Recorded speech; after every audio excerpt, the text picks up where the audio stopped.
So the interview is absolutely important. Our primary tool for evaluating whether a person is acceptable to the school or not is character. Who are you as a person? And so the interview is really key in that process. The first thing would be to really do the research, to know a lot about the school even before they approach us with an application. I think that makes sense just from a searching for a school that's going to be a great fit. The interview is definitely an important part about what happens, and remember, it's a two-way street. Like, they're obviously interviewing us and we're interviewing them. Everybody wants to make sure the fit works out best for both parties. Being part of the puzzle, you don't want to give any one piece too much prominence because it depends on the kid. Some kids, some girls are amazing in the interviews. That's where they really shine.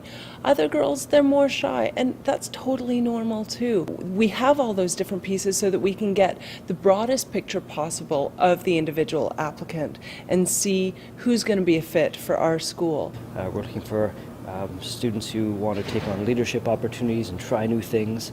So if they're aware of that in advance, then they're going to be certain to express all those things when they're talking to us. If a student's done good research about our school, they won't find any of the questions that I ask in an interview to be a surprise. I always look for a confident student who can share their interests and their experiences, but I find even the shyest applicants can come out of their shell if you start with what they know, so they can build on that.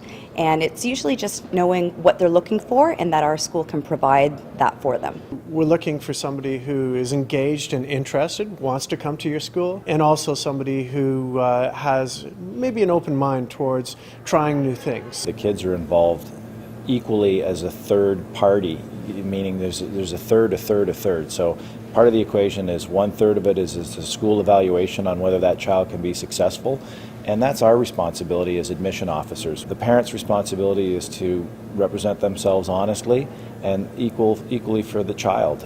We want to know who that child is as a person. Don't withhold any information and provide as much information as possible. More is better in this situation. The more we know about your child, the more we can be helpful to you in deciding what's best and being part of that process. For families, really sharing with us everything they know about their child. How does their child learn best?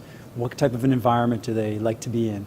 What are their interests? And in sharing more information with us, it helps us do a better job in determining that fit. I'm hoping that during that conversation, I'm going to get asked a number of questions as well. We start with the parents and the student together, so that as a family they're asking questions and being asked questions. It gives them that comfort of that community of the group that's there. And then the student on their own spends some time with me.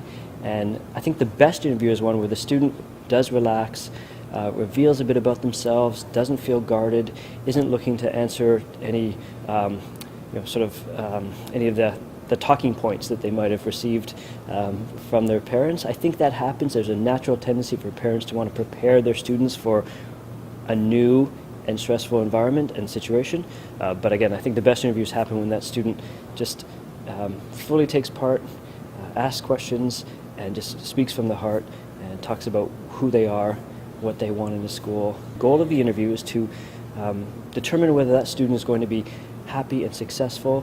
We feel that every student who comes to us is a work in progress. So if that interview is looked upon by that student as a chance to help determine that as well, then they'll come in with, I think, the absolute spot-on attitude.